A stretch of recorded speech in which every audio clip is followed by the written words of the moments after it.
Dear students and dear friends, स्वागत है अपने चैनल पॉलिटिकल साइंस एसवीएम में। आइए आज हम सीटेट का जो पेपर ऑर्गेनाइज हुआ पेपर टू को हम लोग सॉल्व कर रहे हैं। और इसी क्रम में हम लोग जो आपका भाषा प्रथम है, भाषा यानी लैंग्वेज 1 का पेपर जो है उसको हम लोग सॉल्व कर रहे हैं। और ये पेपर आपका हिंदी लैंग्वेज 1 जिन्होंने बतौर हिंदी को ऑप्ट किया है वो पेपर हम लोग सॉल्व कर रहे हैं। ये क्वेश्चन नंबर 91 से लेकर 120 तक होता है। तो आइए इसको हम सॉल्व करते हैं। याद रखें कि ये जो पेपर है आपका 20 अगस्त 2023 को संपन्न हुआ है। सेकंड पेपर है इसका लेवल 2 का, यानी जो 6ठी 8वीं या जूनियर का जो एग्ज़ाम होता है वो उसका पेपर है, जो कि आज ही हुआ है। तो आइए इसको सॉल्व करते हैं। पढ़ लीजिए इसको वीडियो पॉज करके। हम डायरेक्ट आंसर बता दे रहे हैं, आप ऑलरेडी पढ़ चुके होंगे। तो क्वेश्चन नंबर 91, तो 91 का आंसर होगा। प्रश्न है, इस दौर के लोग सबसे बुद्धिमान थे। वाक्य के रेखांकित अंश में किस दौर के लोगों की चर्चा की गई है? तो इसका हुआ 9-10 हज़ार वर्ष पूर्व के लोगों की। ऑप्शन 2 सही हुआ इसका।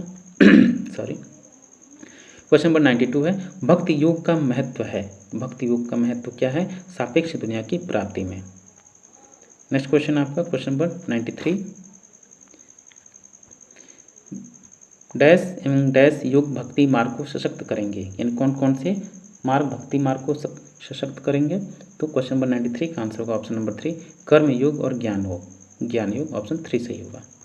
क्वेश्चन नंबर 94 है, गद्यांश के आधार पर कहा जा सकता है कि मानव जीवन में डैश का सर्वाधिक महत्व है। तो मानव जीवन में सर्वाधिक किस चीज़ का महत्व है?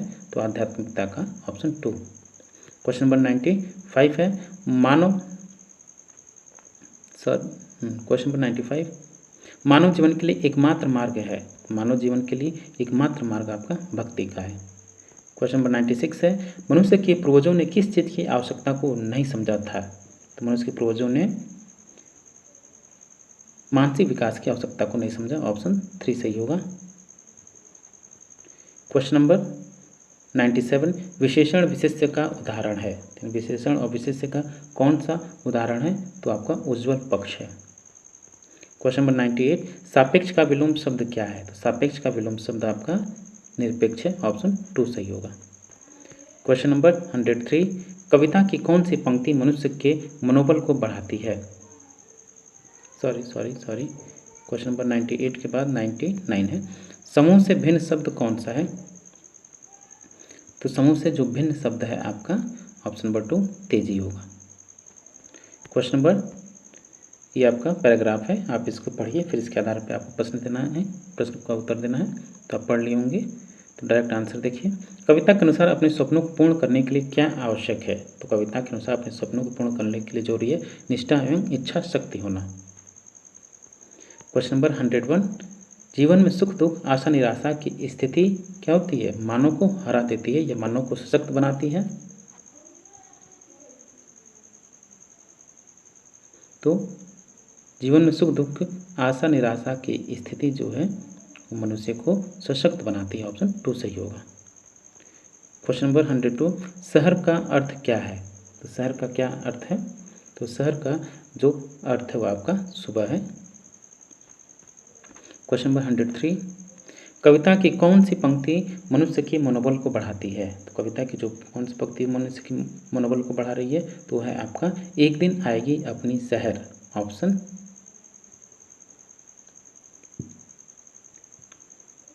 यह एक लक्ष्य जो साधा है तूने, या चल कश्ती उठा। ऑप्शन 2 इसका बेहतर होगा, कई लोग इसका 4 भी बता सकते हैं। नेक्स्ट क्वेश्चन है क्वेश्चन नंबर 104, कविता के मुख्य स्वर के रूप में कौन सा वाक्यांश उचित है? तो 104 का आंसर होगा ऑप्शन नंबर 1, जो सादा है तूने।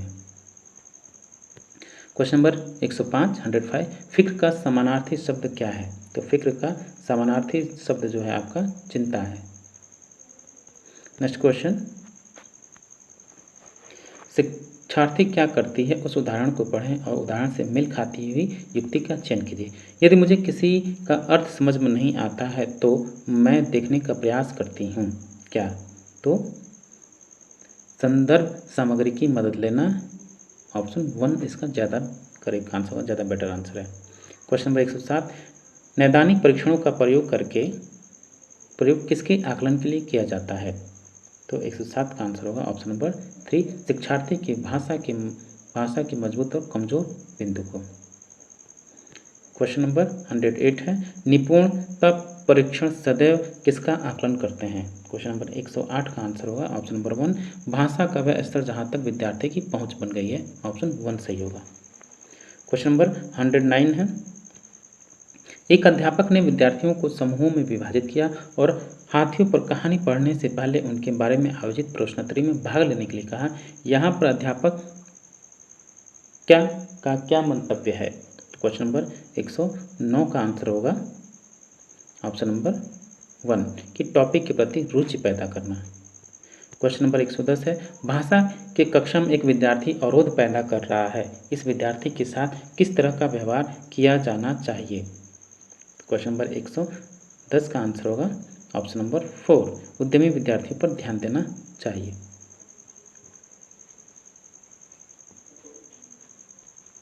क्वेश्चन नंबर 111 है, विद्यार्थी किसी विचार बिंदु पर मानस मंथन करते हैं, संयोजन करते हैं, प्रारूपण करते हैं, संपादन करते हैं और अंततः अपने कार्य की पुनरावृत्ति भी करते हैं, तो इस प्रक्रिया में कौन सा कौशल प्रतिबिंबित होता है? तो 111 का आंसर होगा ऑप्शन नंबर 2, लेखन कौशल। क्वेश्चन नंबर 112 है, निम्नलिखित कथनों को पढ़िए तथा सही विकल्प का चयन कीजिए। पठन और लेखन कौशल प्राथमिक स्तर पर समालोचनात्मक चिंतन में मदद करते हैं, सही है कथन ए। कारण क्या है? समालोचनात्मक चिंतन पठन और लेखन का उपकौशल है, ये भी सही है, और आर ए की व्याख्या भी है, तो ऑप्शन 4 सही होगा। क्वेश्चन नंबर 113 है, भाषाई कौशल सीखने में सर्वाधिक उपयुक्त तरीका कौन सा है? तो भाषाई कौशल सीखने में सर्वाधिक उपयुक्त तरीका जो है समावेशित युक्तियों के माध्यम से, ऑप्शन 2 सही होगा। क्वेश्चन नंबर 114, विद्यार्थियों ने वर्णनात्मक कौशल का प्रयोग करना सीखा या नहीं, इस बात का आकलन करने के लिए अध्यापक को विद्यार्थियों को क्या करने के लिए कहना चाहिए? तो क्वेश्चन नंबर 114 का आंसर होगा ऑप्शन नंबर 1, एक ऐसी घटना साझा करो जब उन्हें बहुत अचंभा हुआ हो, ऑप्शन 1 सही होगा। क्वेश्चन नंबर 115, कक्षा 7 की अध्यापिका निर्धारित पाठ्य पुस्तकों के अलावा अन्य पुस्तकों के पठन को सुलभ कर रही है, वह किस तरह के पठन को समुन्नत कर रही है? तो क्वेश्चन नंबर 115 का आंसर होगा कि विस्तृत या एक्सटेंसिव पठन, ये भी हो सकता है, और ऑप्शन 4 भी इसमें साझा पठन भी हो सकता है, लेकिन ज़्यादा इसमें होगा ऑप्शन 2, दोनों सही हो सकते हैं, इसको डाउट में रखिए। क्वेश्चन नंबर 116 है कि प्रधान अध्यापिका ने भाषा अध्यापक को एक नए सत्र के लिए पाठ्य पुस्तकों तथा अन्य संसाधनों का चयन करने के लिए कहा, इनका चयन करते समय निम्नलिखित में से क्या प्रासंगिक नहीं है? तो क्या प्रासंगिक नहीं है? सामग्री की अवधारणात्मक जटिलता और गहनता, ऑप्शन 3 सही होगा। क्वेश्चन नंबर 117, अध्यापक ने शिक्षार्थियों द्वारा भाषा सामग्री के प्रयोग का निरीक्षण करने के लिए मानदंड निर्धारित किए, सामग्री के प्रयोग का निरीक्षण करने के लिए कौन सा मानदंड सर्वाधिक रूप से महत्वपूर्ण और सहायक है? तो क्वेश्चन नंबर 117 का आंसर होगा ऑप्शन नंबर 3, चेकलिस्ट, पूर्वानुमान और अधिगम प्रतिफल, ऑप्शन 3 सही होगा। क्वेश्चन नंबर 118, एक अध्यापक ने कक्षा 6 के शिक्षार्थियों को कैप्शन यानी शीर्षकों के साथ एक फिल्म दिखाई, यह फिल्म पाठ्य पुस्तक के एक अध्याय पर आधारित थी, कैप्शन के साथ दिखाई जा रही फिल्म किस बात के लिए प्रोत्साहित करेगी? तो 118 का आंसर होगा ऑप्शन नंबर 1, श्रवण युक्तियाँ सक्रिय रूप से देखना और विद्यार्थियों को भाषा की प्रमाणिक सामग्री का प्रयोग करने के लिए प्रोत्साहित करना, ऑप्शन 1 सही होगा। नेक्स्ट क्वेश्चन है क्वेश्चन नंबर 119, 119, कथन और कारण है, अपने प्रारंभिक बाल्यावस्था में एक बच्चा संज्ञा की अपेक्षा क्रियाओं का अधिक प्रयोग करता है और व्याकरणिक नियमों की अनदेखी करता है, तो ये कथन तो आपका सही है, ये सही होगा आपका। तर्क उनकी शब्द संपदा बहुत सीमित होती है, ऐसा कुछ नहीं है, ऑप्शन इसका जो सही आंसर होगा ऑप्शन 1 ए सही है, परंतु आर गलत है, ऑप्शन 1 सही होगा। क्वेश्चन नंबर 120 और लास्ट क्वेश्चन है, तो इसका आंसर होगा 120 का ऑप्शन नंबर 1। जब मैं कुछ करती हूँ तो भाषा प्रयोग अच्छी तरह से याद कर लेता हूँ, ऑप्शन 1 सही होगा। डियर स्टूडेंट, ये था आपका सीटेट पेपर 2 का लैंग्वेज का पेपर, जो कि आपका भाषा 1 जो है जिसने भाषा प्रथम के रूप में हिंदी को ऑप्ट किया होगा उसके लिए है। आप इसको देख लीजिए, आंसर मैच कर लीजिए कितने आपके आंसर सही हो रहे हैं। मिलता है आपसे नेक्स्ट वीडियो में। और हाँ, बाकी जो आपका सेक्शन है सोशल साइंस का सेक्शन हो चाहे CTP का सेक्शन हो, ऑलरेडी चैनल पर अपलोड है, आप चाहे तो विजिट करके देख सकते हैं। मिलता है आपसे नेक्स्ट वीडियो में।